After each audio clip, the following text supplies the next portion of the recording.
Welcome back to my podcast, fellow family history detectives. My name is Tom Martellone. I'm the owner of Thomas Martellone Genealogy Research, and today we're not just talking about finding genealogical records, but about truly reading them. We're going beyond the obvious names and dates to uncover the subtle clues hidden within these historical documents. Clues that can unlock new branches of your family tree and guide your research in exciting directions. We all know the thrill of finding a birth certificate or a marriage license, but often the real gold lies in the seemingly insignificant details surrounding the main event. These little nuggets of information can act as breadcrumbs, leading you down unexpected paths and helping you overcome those frustrating brick walls. Here's a great example. Many years ago, around 1992, I got a copy of a land sale document between a mother and son who were ancestors of mine. The land sale took place in Texas, and I knew the mother was my third great-grandmother, Susan Elizabeth Johnston. Johnston was her married name, and I did not know her maiden name at the time.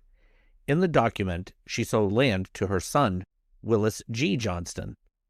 At one point in the document, he was named Willis Greenlee Johnston, and I knew that Greenlee had to be some type of a family name. However, I was never able to make a connection. As an educator who often did genealogy research on school vacations, I would take that document out several times a year and dig around, trying to find clues. However, I often turned up nothing.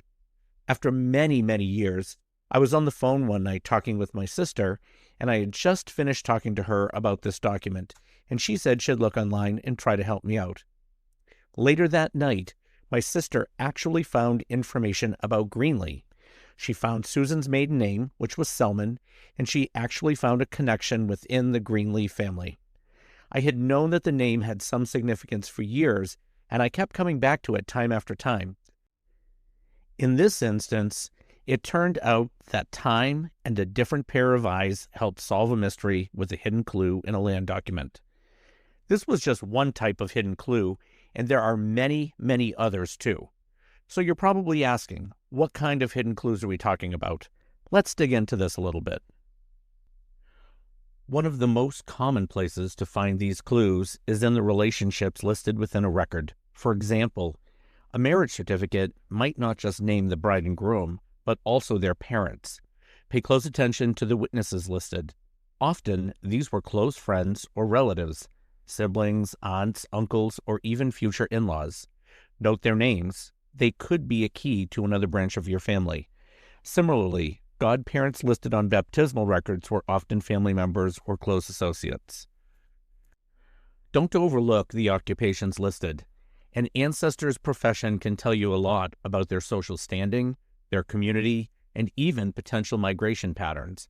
Certain trades might have been concentrated in specific areas or might have involved travel. Knowing their occupation can lead you to trade union records, apprenticeship documents, or even local industry histories. Residence information is another gold line. While the main residence is important, look for details like of this parish or a specific street address. Tracking changes in residence across multiple records can help you follow your family's movements within a town or city. Sometimes, a death record might even list a different residence than where they were living at the time of the last census, perhaps indicating that they moved in with family in their final days. Residence information is another gold mine. While the main residence is important, look for details like of this parish or a specific street address. Tracking changes in residence across multiple records can help you follow your family's movements within a town or city. Sometimes, a death record might even list a different residence than where they were living at the time of the last census, perhaps indicating they moved in with family in their final days. Handwriting and language can also offer clues. A sudden shift in handwriting on a multi-page document might indicate a different clerk or a later addition. If you're researching records in a language you're not fluent in, even the way names or places are written can offer hints about pronunciation or regional variations. Look for marginalia and annotations. These are the little notes, scribbles, or additions made in the margins of a record. They might seem insignificant, but they can sometimes provide crucial context, corrections, or additional information not included in the main body of the text. A note about a delayed registration or a correction to a name can be incredibly valuable. Don't disregard the dates. Pay attention not just to the main event date, but also to the date of registration. A significant delay between an event and its registration might suggest something interesting happened, like a period of illness or difficulty in reaching the authorities. Social and familial context can be gleaned from the record itself. For instance, the age difference between spouses on a marriage record might be significant for the time period. Repeated use of the same middle names across generations could indicate a family tradition.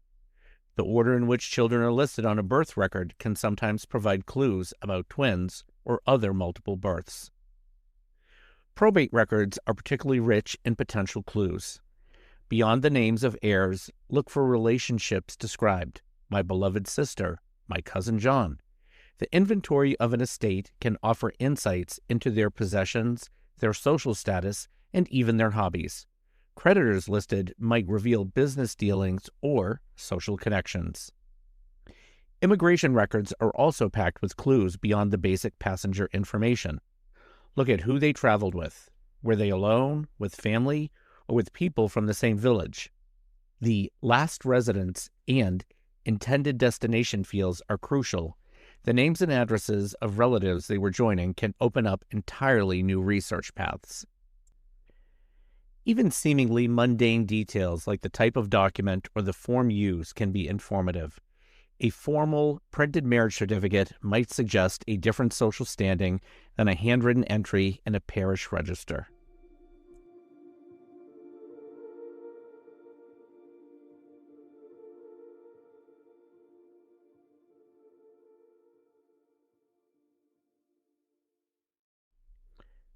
So, you're probably asking yourself, how do you train to spot these hidden clues?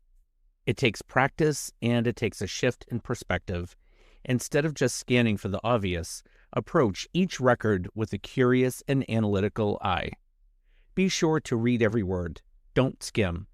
Pay attention to prepositions, titles, and any qualifying language. Consider the context. What type of record is it? What was the purpose of its creation? What were the social norms of the time? Compare records. Look for patterns and inconsistencies across multiple records for the same individual or family. Ask why. Why was this detail included? What might it imply? Be open to unexpected connections. A seemingly insignificant detail might connect your family to another family or a specific location you hadn't considered. Lastly, I would suggest that you hang in there and you repeatedly visit documents if you get stuck. There's nothing wrong with setting a document aside, coming back to it again and again, revisiting it, and trying to think of new clues that might help you further your research.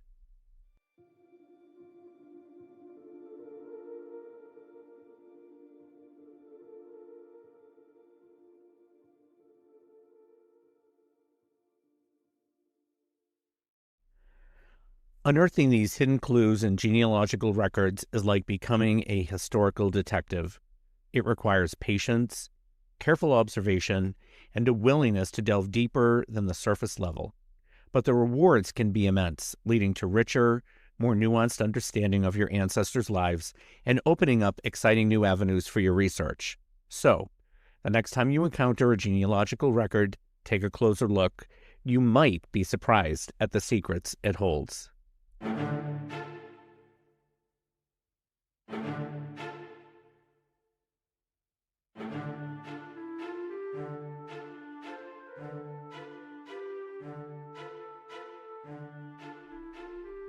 Thanks again for joining me on this journey of discovery. Until our next episode, happy clue hunting, and remember, stick with those things that have been nagging at you and the clues that you found, and revisit them often in order to dig deeper into your family history.